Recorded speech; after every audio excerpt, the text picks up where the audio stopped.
جمعہ حاضرین مسجد، السلام علیکم ورحمۃ اللہ وبرکاتہ۔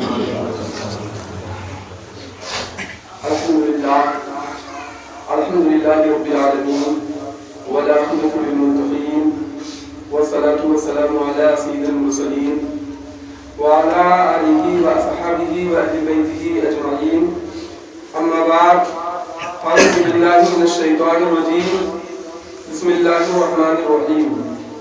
ہن لباس لکم وانتم لباس لہن، آمنت باللہ، صدق اللہ العظیم، وصدق رسولہ النبی الامین المتین المبین الکریم، ونحن علی ذلک لمن الشاہدین والشاکرین، والحمد للہ رب العالمین۔ معزز سامعین کرام، آئیے کسی بھی گفتگو سے پہلے ایک مرتبہ انتہائی تقریباً محبت کے ساتھ حضور آقا نامدار، مدینے کے تاجدار، مالک و مختار، شفیع المذنبین، راحت العاشقین، مراد المشتاقین، نور مجسم، سرور کونین صلی اللہ تعالی علیہ وسلم کی بارگاہ میں درود پاک کا نذرانہ عقیدت پیش کریں۔ پڑھیں اللہم صلی علی سیدنا شفیعنا حبیبنا نبینا مولانا محمد وآلہ وسلم، صلو علیہ صلاۃ و سلام علیک یا رسول اللہ صلی اللہ تعالی علیہ وآلہ وسلم۔ معزز سامعین کرام، خطبہ مسنونہ کے بعد میں نے ایک آیت کریمہ تلاوت کی ہے۔ اللہ تبارک و تعالیٰ ارشاد فرماتا ہے، ہن لباس لکم وانتم لباس لہن، یعنی وہ تمہارے لباس ہے اور وہ تم ان کے لباس ہو۔ غرضے کی اللہ تبارک و تعالیٰ اس آیت کریمہ میں شوہر اور بیوی کے تعلق، ان کے رشتے کے بارے میں ارشاد فرما رہا ہے کہ بیوی اور شوہر کا رشتہ کیسا ہونا چاہیے، کتنا مضبوط ہونا چاہیے، کتنا سخت ہونا چاہیے، اٹوٹ ہونا چاہیے۔ بڑے سے بڑے طوفان آ جائیں، بڑی سے بڑی مصیبتیں آ جائیں، بڑی سے بڑی پریشانیاں آ جائیں، لیکن شوہر اور بیوی کا رشتہ ٹوٹنا نہیں چاہیے۔ اور ایک چیز اور، انسان کپڑا پہنتا ہے، لباس زیب تن ہر کوئی کرتا ہے۔ اب کپڑا پہننے سے جسم پر، شریر پر جو داغ ہوتے ہیں وہ داغ چھپ جاتے ہیں، ظاہر نہیں ہوتے ہیں، کیونکہ ہم نے کپڑا پہن لیا۔ جب ہم نے لباس پہن لیا تو ہمارے جسم پر ایک بھی داغ نظر نہیں آئیں گے۔ ہمارا کپڑا، ہمارا لباس ہمارے جسم پر جتنے داغ تھے سب کو چھپا لیا۔ اسی طرح اللہ تبارک و تعالیٰ نے ارشاد فرمایا، ہن لباس لکم وانتم لباس لہن، یعنی بیوی جو ہے وہ شوہر کے لیے لباس ہے اور شوہر جو ہے بیوی کے لیے لباس ہے۔ کیا مطلب؟ مطلب یہ ہے کہ جس طرح کپڑا پہنا جاتا ہے تو جسم پر اگر کوئی داغ ہو تو داغ چھپ جاتا ہے، اسی طرح اگر بیوی کو چاہیے وہ اپنے شوہر کے لیے لباس ہے۔ اپنے شوہر کے اندر اگر کوئی عیب پائے تو اس کو پردہ پوشی کرے، اس کو بیان نہ کیا کرے۔ اسی طرح شوہر کو چاہیے کہ اگر بیوی کے اندر کوئی عیب پائے تو اس کے عیب کو چھپا لیا کرے، اس لیے کہ دونوں ایک دوسرے کے لیے لباس ہے اور لباس کا کام ہے چھپانا۔ لہذا بیوی کے لیے ضروری ہے کہ شوہر کے عیبوں کو چھپائے، اور شوہر کے لیے ضروری ہے کہ وہ بیوی کے عیبوں کو چھپائے، کھلے عام اسے بیان کرتا ہوا نہ پھرے، کھلے عام اسے بیان کرتا ہوا نہ پھرے، بلکہ ایک دوسرے کے ساتھ دونوں کو عیبوں کو چھپاتے ہوئے، کمپرومائز کرتے ہوئے اپنی لائف کو جو ہے آگے بڑھایا جائے۔ اچھا ایک چیز ہے، انسان کے پاس کتنی بھی دولت ہو، کتنا بھی بڑا رئیس آدمی ہو، مالدار ہو، شہرت والا آدمی ہو، اگر اس کے گھر میں سکون نہیں ہے تو اسے باہر کہیں سکون نہیں ملے گا، نہیں ملے گا۔ کیوں؟ اس لیے کہ جب گھر میں سکون نہیں ہے، جب وہ باہر جائے گا تو اسے سکون میسر نہیں ہوگا۔ یقیناً جب انسان گھر میں آتا ہے اور گھر کا ماحول اچھا ہوتا ہے تو اسے قلبی سکون حاصل ہوتا ہے، اسے خوشی میسر ہوتی ہے۔ روایت میں تو یہاں تک بھی ہے کہ جب شوہر اور بیوی خوشی کے ساتھ ملتے ہیں تو اللہ تبارک و تعالیٰ اس ادا کو اتنی پسند فرماتا ہے کہ دونوں کے گناہوں کو معاف کر دیتا ہے۔ اچھا ایک چیز یہ بھی ہے کہ ہمارے یہاں بڑی شکایت رہتی ہے بیوی کو شوہر سے کہ طرح طرح کے الفاظ اپنے زبان سے نکالے جاتے ہیں، جبکہ ایسا نہیں ہونا چاہیے۔ یقیناً نیک بیوی وہ ہے کہ جس کی فرمائش شوہر کے آمدنی کے مطابق ہو۔ اگر شوہر کے آمدنی سے زیادہ اس کی اگر فرمائش ہے تو یقیناً وہ نیک بیوی نہیں کہی جا سکتی، وہ نیک بیوی نہیں ہو سکتی ہے۔ تو نیک بیوی وہ ہے کہ جس کی فرمائش شوہر کے آمدنی کے مطابق ہو، اور اسی طرح نیک شوہر بھی وہ ہے جو اپنی بیوی کی خواہشوں کا احترام کرے، اس کی ضروریات کو پوری کرے، اس کی ضروریات کو سمجھے۔ یہ نہیں کہ بیوی نے اگر کچھ کہہ دیا تو اسے جھڑک کر جو ہے آگے بڑھا جائے، نہیں، اگر اس کی فرمائش جائز ہے اور آپ کی وسعت ہے تو حتی الامکان کوشش کیجئے کہ اس کی فرمائش کو پورا کیجئے۔ اور ایک بات یہ بھی بتاتا چلوں کہ ہر بیوی کو چاہیے کہ جب شوہر گھر سے رخصت ہو تو اس کے لیے دعا کرے۔ ایک روایت میں آتا ہے کہ اگر شوہر کہیں جا رہا ہو اور بیوی پڑھی لکھی ہو ماشاءاللہ تو اسے چاہیے کہ آیت الکرسی پڑھ کر کے اپنے شوہر کے اوپر دم کر دیا کرے، اور شوہر کو چاہیے کہ وہ آیت الکرسی پڑھ کر کے اپنے بیوی کے اوپر دم کر دیا کرے۔ یقیناً جو اس طرح کرتا ہے تو اللہ تبارک و تعالیٰ ارشاد فرماتا ہے کہ جس حال میں دونوں جدا ہوئے تھے ہم دونوں کو اسی حال میں ملا دیں۔ یہ طریقہ جو مصطفیٰ جان رحمت صلی اللہ علیہ وسلم کے ذریعے ہم کو ملا ہے ہمیں اپنانا چاہیے۔ ایک مکمل سلیقہ حیات اسلام کے ذریعے سے اللہ تبارک و تعالیٰ نے ہمیں عطا کیا ہے۔ اسلام صرف یہ نہیں کہتا صرف نماز پڑھو نماز پڑھو نماز پڑھو، روزہ رکھو روزہ رکھو روزہ رکھو، بلکہ آپ کو سماج میں کس طرح جینا ہے یہ سلیقہ بھی آپ کو مذہب اسلام بتاتا ہے۔ پریوار میں کس طرح رہنا ہے یہ سلیقہ بھی آپ کو مذہب اسلام بتاتا ہے۔ یقیناً اگر اس طریقے کو ہم اپنائیں گے تو دنیا میں بھی ہم خوشحال رہیں گے، آخرت میں بھی ہم کامیاب و کامران ہوتے ہوئے نظر آئیں گے۔ اچھا ایک چیز یہ بھی ہے آج کل جو ہے ہمارے یہاں جو ہے ماڈرن کلچر جو ہے بہت زیادہ حاوی ہوتا چلا جا رہا ہے۔ پہلے کے زمانے میں تھا کہ جب باپ بیٹی کو رخصت کرتا تھا تو اسے سمجھا بجھا کر کے رخصت کرتا تھا کہ بیٹی جانا اب آج سے تمہارا گھر وہ ہے، کچھ نرم گرم ماحول بنے تو اسے برداشت کرنا۔ یہ باپ پہلے وصیت کرتے تھے بیٹی کو رخصت کرتے وقت، لیکن اب جب رخصت کرتے ہیں بھلے ہی باپ بیٹی رو رہے ہو باپ کان میں ضرور کہہ دیتا ہے بیٹی فکر مت کریو، بیٹی فکر مت کریو، کوئی پریشانی ہوگی فون کر دینا بھنڈے سے پہنچ جائیں گے۔ یہ آج کل کا ماحول ہے، اور یقیناً پریوار کو بگاڑنے میں برباد کرنے میں سب سے زیادہ اگر کسی کا ہاتھ ہوتا ہے تو لڑکی کے مائکے والوں کا ہاتھ ہوتا ہے، کیونکہ ان کو تو وصیت کرنی چاہیے کہ بیٹی اب جا رہی ہو تمہارا گھر وہ ہے، تم اس کی ذمہ داری پہ ہو، جو اونچا نرم گرم جو کھڑے جھیل لینا۔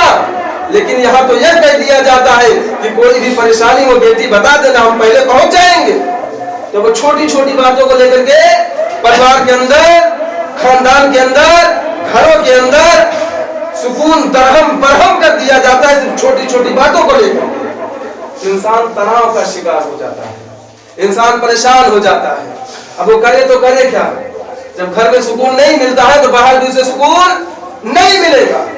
عزیزان ملت اسلامیہ، آئیے میں آپ کو بتاؤں پیارے آقا صلی اللہ تعالی علیہ وسلم جب اپنی بیٹی فاطمہ الزہرا رضی اللہ تعالی عنہا کا نکاح حضرت علی کے ساتھ کیا اور جب رخصت کرنے لگے تو نبی کونین صلی اللہ تعالی علیہ وسلم نے اپنی بیٹی فاطمہ زہرا سے ارشاد فرمایا، اے میری بیٹی فاطمہ اب تک تو میں تیرا کفیل تھا، اب تک تو میں تیرا ذمہ دار تھا، لیکن اے میری بیٹی فاطمہ آج سے تیرا مالک آج سے تیرا ذمہ دار علی ہوگا. اور اے میری بیٹی فاطمہ، کبھی تم میرے پاس میرے گھر اس حال میں مت آنا کہ علی تم سے ناراض ہو. اگر تم اس حال میں علی کے گھر سے آئی کہ علی تم سے ناراض ہو اور تم میرے گھر آ گئی تو اے میری بیٹی فاطمہ، میں تمہیں روٹی تو دے سکتا ہوں لیکن تیرے جنازے میں شریک نہیں ہو سکتا. یہ وصیت کی تھی آقا دو جہاں صلی اللہ تعالی علیہ وسلم نے اپنی بیٹی کو. تو کیا اس طرح کی وصیت آج ہم اپنی بیٹیوں کو رخصت کرتے وقت کرتے ہیں کہ نہیں کرتے؟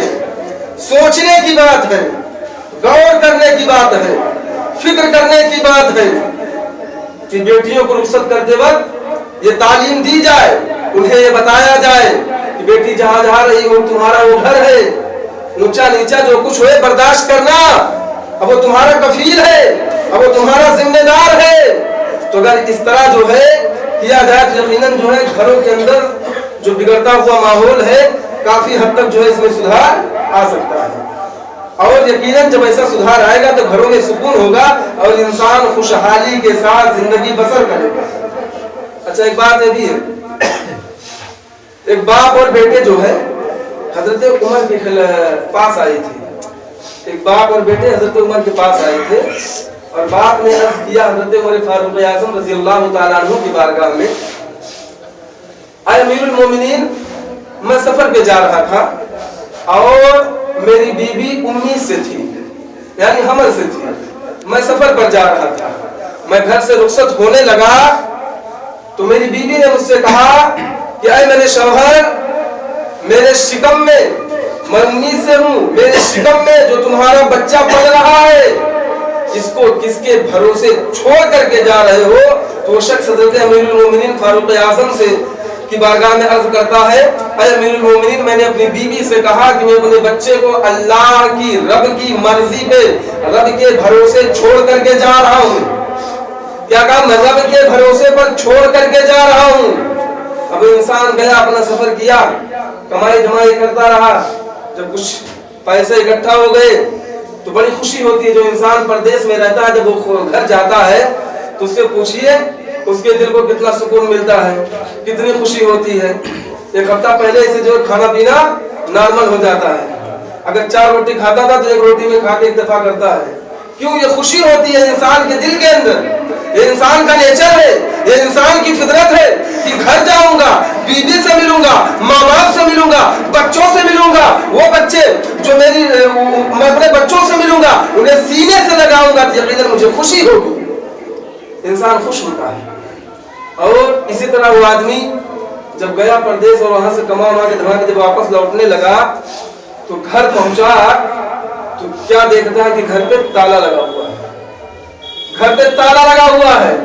اب وہ پریشان ہوا کہ اپنے بیوی کو چھوڑ کر کے گیا تھا، وہ امید سے تھی اور میں نے اس سے کہا تھا کہ میں رب کے بھروسے اپنے بچے کو چھوڑ کر کے جا رہا ہوں، اور دیکھتا ہے تو گھر میں تالا لگا ہوا ہے. تو پڑوسیوں سے پوچھتا ہے کہ تم لوگوں کو معلوم ہے اس گھر میں میری بیوی رہتی تھی، وہ کہاں ہے؟ تو پڑوسیوں نے کہا کہ 3 دن پہلے اس کا انتقال ہو گیا. کیا کہا کہ اس کا انتقال ہو گیا. ہم لوگوں نے بہت انتظار کیا، راستہ دیکھتے رہے، شاید کہ تم آ جاؤ، شاید کہ تم آ جاؤ، لیکن جب کوئی تمہارے آنے کا کوئی سراغ نہیں لگا، کوئی خبر نہیں ملی، تو ہم لوگوں نے اسے لے جا کر کے قبرستان میں دفن کر دیا. جب اتنا سننا تھا تو شوہر غمگین ہوا اور لوگوں سے پوچھا کہ اچھا یہ بتاؤ کہ میری بیوی کی قبر کہاں پر ہے تاکہ میں جاؤں تھوڑی دیر اس کے قبر کے پاس بیٹھ جاؤں، اس کے مغفرت کے لیے دعائیں کر دوں. اس لیے وہ میری بیوی تھی، اس نے میری نسل، وہ جو میری نسل کو آگے بڑھانے والی تھی، وہ ساری دنیا کو چھوڑ کر کے میرے پاس آئی تھی. تو میرا یہ فریضہ ہے کہ اس کے قبر پر جا کر اس کے لیے دعائیں مغفرت کروں، اس کے لیے فاتحہ پڑھوں. عزیزان ملت اسلامیہ، تو انسان قبر کے پاس گیا، تھوڑی دیر بیٹھا رہا، اپن دعائیں مغفرت کی، ایصال ثواب کے لیے دعائیں مانگا، اور دعائیں مانگنے کے بعد جب وہ واپس آنے لگا تو اسے محسوس ہوا کہ قبر کے اندر آگ جل رہی ہے.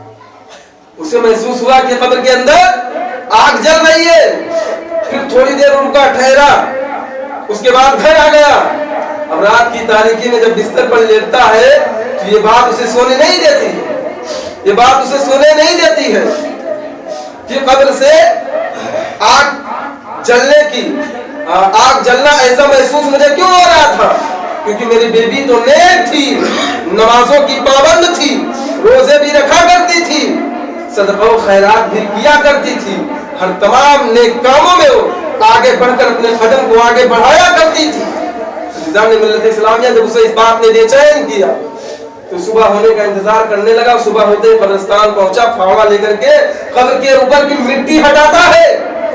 مٹی ہٹانے کے بعد جب وہ تخت جو پٹرے جو تخت لگا ہوتا ہے قبرستان قبر کے, وہ تختے کو ہٹانے لگا. جب آدھا تختہ ہٹا لیا تو کیا دیکھتا ہے کہ قبر میں کہیں آگ کا نام و نشان نہیں ہے, قبر میں کہیں آگ کا نام و نشان نہیں ہے, بلکہ جس طرح دفن کر دیا گیا تھا ایسا محسوس ہو رہا تھا کہ کسی کو ابھی 10 منٹ پہلے دفن کیا گیا. اس کے بعد وہ انسان کیا دیکھتا ہے کہ اسی عورت کے اوپر ایک بچہ کھیل رہا ہے. بچے کی ہنسنے کی آواز جب وہ سنا تو پورا پٹرے کو نکال, پورے تخت کو نکال دیا, اور کیا دیکھتا ہے کہ ایک بچہ اسی عورت کے اوپر بیٹھ کر کے کھیل رہا ہے. اب وہ پریشان ہو گیا, یہ بچہ قبر میں کیسے زندہ ہے. ایک ندا آئی کہ اے میرے بندے, جب تو گھر سے رخصت ہوا تھا تو یہ کہہ کر کے نکلا تھا کہ میں اپنے بچے کو رب کے حوالے اپنے اللہ کے بھروسے چھوڑ کر کے جا رہا ہوں. اے میرے بندے, اگر تو نے یہ کہا ہوتا کہ میں اپنی بیوی کو بھی اللہ کے بھروسے چھوڑ کر کے جا رہا ہوں تو تجھے دونوں زندہ ملتے. تو نے بچے کے لیے کہا تھا میں اللہ کے بھروسے چھوڑا ہوں, لہذا تجھے بچہ زندہ مل رہا ہے. تو کیا پتا چلا جب باہر نکلے کہیں جائے تو اپنے گھر کو, پریوار کو اللہ کے سپرد کر دیا کرے.